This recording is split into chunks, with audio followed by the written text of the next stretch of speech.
तो ये है बहुत कम समय में की गई एक नेचुरल ट्रांसफॉर्मेशन, और ये ड्रास्टिक ट्रांसफॉर्मेशन है। बॉडी लेफ्ट साइड में कितनी छोटी, कितने कम मसल्स के साथ थी, और राइट साइड में कितनी ज़्यादा डेवलप हो चुकी है। कुछ ही महीनों में बॉडी यहाँ से यहाँ चली गई है, और ये बहुत बड़ी ट्रांसफॉर्मेशन है नेचुरल होते हुए। और हम लोग हमेशा आपको बता के चलते हैं कि नेचुरल कौन सी है और एनहेंस्ड कौन सी है।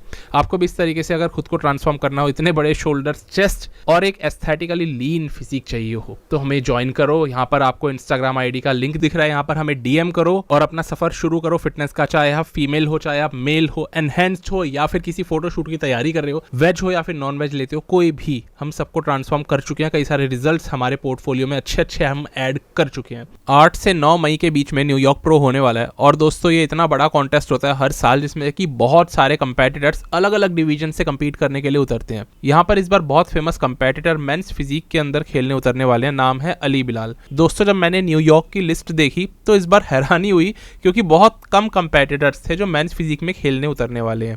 ये होता नहीं है। इनसे ज़्यादा कंपेटिटर्स तो बल्कि आपको क्लासिक फिजिक में और मेंस ओपन बॉडी बिल्डिंग में दिख जाएंगे। तो फिजिक कंपेटिटर्स इतने कम है, और सिर्फ इसमें एक ही बड़ा नाम है, अली बिलाल। सही बताऊं तो कोई इनको चैलेंज करने के लायक नाम भी मेरे को नहीं दिखाई दे रहा। एक एडवन पल्मेरा जरूर है, बाकी और कोई बहुत बड़ा नाम नहीं है। अली ने फिलहाल अपना लास्ट फिजिक अपडेट ये हमें दिखाया है। इनके कोच पीछे क्रिस असीटो बैठे हुए हैं, और अली न्यूयॉर्क में ऑलरेडी हैं। तो इस तरीके से इनकी बॉडी दिखाई दे रही है, जो हमेशा की तरह ही बहुत ज्यादा डेंस दिख रही है और हार्ड दिख रही है। अभी से लगभग 2 हफ्ते पहले अली ने ये वीडियो डाली थी अपनी आर्नोल्ड क्लासिक की, जो इनके लास्ट ईयर की वीडियो है, और ये बोला था कि 17 दिन बचे हैं मुझे इस फिजिक को बीट करने में। खैर, अब तो 2 दिन बचे हैं, लेकिन दोस्तों, इस फिजिक को बीट करना क्या इतना आसान होगा? मैं यहाँ पर इसलिए ये चीज़ कह रहा हूँ क्योंकि ये फिजिक इनकी ऑल टाइम बेस्ट फिजिक मुझे लगती है। आर्नोल्ड से ज़्यादा अच्छी फिजिक इन्होंने कभी हिट नहीं करी, और उसके बाद से ये फिजिक दोबारा नहीं देखने को मिली है। अब ये कह रहे हैं कि इस फिजिक को ये बीट करेंगे इस न्यूयॉर्क में, तो इसका मतलब अली को ना फर्स्ट आने से इस बार के ओलंपिया में कोई नहीं रोक पाएगा। रायन टेरी भी नहीं रोक पाएंगे, क्योंकि ये फिजिक ऑलरेडी इतनी अच्छी थी, अपने आप में इतनी कैपेबल थी कि रायन टेरी इनके आगे हार जाते। पर प्रॉब्लम ये हुई कि अली जब मिस्टर ओलंपिया में पिछले साल उतरे तो काफ़ी फ्लैट थे, और इस फिजिक से तो बहुत दूर थे। अब इस फिजिक को भी बीट करने की बात कर रहे हैं, तो इसका मतलब ये बहुत खतरनाक आने वाले हैं। न्यूयॉर्क प्रो स्पेशली इनके लिए बहुत बड़ा एक कॉन्टेस्ट होने वाला है। अली ने तो ये तक कह दिया कि अगर मैं 6 या 7 बार भी मिस्टर ओलंपिया जीत जाऊंगा ना, उसके बाद भी न्यूयॉर्क में कंपीट करना नहीं छोड़ूंगा। इनके लिए ज़्यादा स्पेशल है, और इन्होंने ओलंपिया से अभी तक काफ़ी अपनी बॉडी सुधार ली है। अब यहाँ से 2026 के ओलंपिया तक ये और इम्प्रूवमेंट करने वाले हैं, पर अभी आधे से ज़्यादा काम इन्होंने कंप्लीट कर लिया है इस साल के अंदर, जो उनको इम्प्रूवमेंट्स करने थे उसके अंदर। फिलहाल इनका एक ये अपडेट अभी आया है, बिल्कुल लेटेस्ट, और इसके अंदर ये स्टीव वाइनबर्गर के आगे पोजिंग कर रहे हैं, और स्टीव से इन्होंने कई सारे फीडबैक्स लिए हैं, कहाँ पे इन्हें इंप्रूव होना है स्टीव ने उनको ये भी बता दिया, पर ये अली ने हमें नहीं बताया। और इधर आप देखोगे तो इनकी बॉडी थोड़ी सी ज़्यादा फुल है as compare to previous update. अब प्रीवियस अपडेट पे चलते हैं, जो उनका अपने कोच क्रिस असीटो के साथ में था। इसके अंदर थोड़े से फ्लैट दिखाई देंगे, क्योंकि इनका एब्स का जो पोर्शन है वो उतना ज़्यादा उभरा हुआ नहीं है, पर स्टिल अभी कार्ब लोडिंग से ये बहुत दूर है। बॉडी इस वक्त डिप्लीटेड स्टेट में है, तब ये इतने ज़्यादा फुल दिख रहे हैं और ड्राई दिख रहे हैं। सबसे ज़्यादा जो हैरानी हुई वो हुई इनका फ्रंट मोस्ट मस्कुलर पोज देख करके। पहले भी ऐसे दिखते थे, पर अभी ऐसा लग रहा है कि थोड़ी बहुत लेयर और डेंसिटी की आती जा रही है। अभी ये कोई फुल बॉडी नहीं है, ये कोई रेडी बॉडी नहीं है। अभी ये बॉडी फ्लैट साइड पे आपको दिखेगी। अली के एब्स भी पॉप नहीं कर रहे हैं, इस चीज़ से आपको ये देख के पता लगेगा। तो असीटो ने इनको एकदम ड्राई और डिप्लीट तो कर रखा है, लेकिन ज़्यादा ड्रायर ये दिखेंगे जब ये लोडिंग करेंगे कार्बोहाइड्रेट्स की, क्योंकि मसल्स की जब फुलनेस बढ़ने लगती है तो स्किन और ज़्यादा आपको ड्राई दिखती है और पतली भी दिखती है। तो वो चीज़ तो स्टेज पे हमें दिखेगी, टैनिंग के बाद पता लगेगा फाइनल प्रोडक्ट निकल के क्या आता है। और ये क्रिस असीटो ही है जिन्होंने कि अली को बहुत ऊपर पहुंचा दिया, क्योंकि इससे पहले जॉर्ज फेरा के साथ में जब अली थे तो उनकी बॉडी लगातार इंप्रूव हो रही थी, लेकिन एक समय बाद इन दोनों की बॉन्डिंग अच्छी नहीं रही थी, और अली एक समय बाद खराब आने लग गए थे। बॉडी थक ज़्यादा गई थी कंपीट कर करके, और फ्लैट साइड पर जाने लग गई थी। तब इनको क्रिस असीटो ने संभाला, वो भी तब जब ये एक्सट्रीम लेवल की डाइटिंग कर चुके थे और कॉन्टेस्ट से पहले बहुत ही छोटे और फ्लैट दिख रहे थे। तब असीटो ने उनको बहुत पहले, कॉन्टेस्ट से लगभग 1 हफ्ते पहले ही इतने ज़्यादा कार्ब्स पुश करवा दिए, जिस वजह से इनकी बॉडी ने वो लूज़ करी हुई मसल्स गेन करी, और फुलनेस ऐसी गेन करी जो पहले भी इनकी बॉडी में कभी नहीं रही। वो नए मसल टिश्यू जनरेट होते हुए अली ने देखे, तब जाके आर्नोल्ड में ये बॉडी दिखी थी, बेस्ट एवर फिजिक। तो अब वो चीज़ असीटो दोबारा और अली दोबारा करने की फिराक में है इस वाले न्यूयॉर्क प्रो के अंदर। बस 2 दिन बाद पता लगेगा कितना इन लोगों ने इंप्रूवमेंट जो क्लेम करा है वो स्टेज पे निकल के आता है। हम चलते हैं अगले एथलीट पे। यहाँ मैं बात करने वाला हूँ मनोज पाटिल की। अब दोस्तों, आपको पता ही है कि बहुत जल्द शेरू क्लासिक आने वाला है, और ये डेट इस बार इसकी पड़ रही है 12 से 14 जून के बीच में, यानी कि अगले ही महीने होने वाला है। करीबन अभी 5 हफ्ते बचे हैं और मनोज ने अपनी ये बॉडी अभी हाल ही में दिखाई है और ये लिख दिया कि 5 वीक्स आउट ये इस तरीके से दिखाई दे रहे हैं। मनोज की बॉडी 5 वीक्स आउट के हिसाब से अच्छी है, बड़ी है, लेकिन सबसे बड़ी बात यह है कि लास्ट ईयर जो उन्होंने अपनी बॉडी दिखाई थी ना, प्रोग्रेशन वाली बॉडी जो इंस्टाग्राम पे थी, वो इतनी खतरनाक लगी थी देखने में कि आज से पहले इतनी खतरनाक और इतनी रिप्ड बॉडी इनकी कभी भी नहीं रही होगी। लास्ट ईयर डेफिनेटली मनोज को कोई क्वालिफिकेशन नहीं मिली थी ओलंपिया की, लेकिन जो प्रेप इस एथलीट ने करी थी ना, वो चौंका देने वाली प्रेप थी। इस तरीके की रिब्डनेस और हार्डनेस मनोज ने इससे पहले कभी दिखाई नहीं थी। नेक्स्ट लेवल पे ऐसा लग रहा था एथलीट ट्रांसफॉर्म हो चुका है और कुछ खतरनाक होगा। मुझे लगता है इस बार वो चीज़ खतरनाक हो सकती है। बाकी कॉम्पिटिटर्स इतने आ गए हैं ना इंडिया में, और नए कंपेटिटर्स सच में बड़े अच्छे हैं। और खास तौर से अभी हमें पता है अमित आगरे बाहर खेलने गए हुए हैं, तो प्रोबेबली ये भी वापस आकर के शेरू क्लासिक खेल सकते हैं। लेकिन यहाँ पे अगर मैं मनोज की बात करूँ तो अभी 5 वीक्स आउट वाले हम बॉडी देख रहे हैं। मैं मान के चलूंगा जब ये एथलीट 2 हफ्ते या 2.5 हफ्ते पहले की अपनी फिजिक दिखाएगा तो एथलीट आंखें खोल देगा सबकी। अभी तो जहां तक है सब लोगों को नॉर्मल ये लग रहे होंगे, पर एक्चुअल में मनोज पाटिल स्पीड से बदलने के लिए जाने जाते हैं। अभी इनकी वेस्ट जब और श्रिंक होगी और एब्स बहुत ज़्यादा डीप आएंगे तब पता लगेगा कि ये इस बार कितना चेंज आने वाले हैं लास्ट ईयर के मुकाबले। और हमें भूलना नहीं चाहिए मनोज ही वो एथलीट थे जो 2025 के ओलंपिया में कम्पीट करके आए हैं।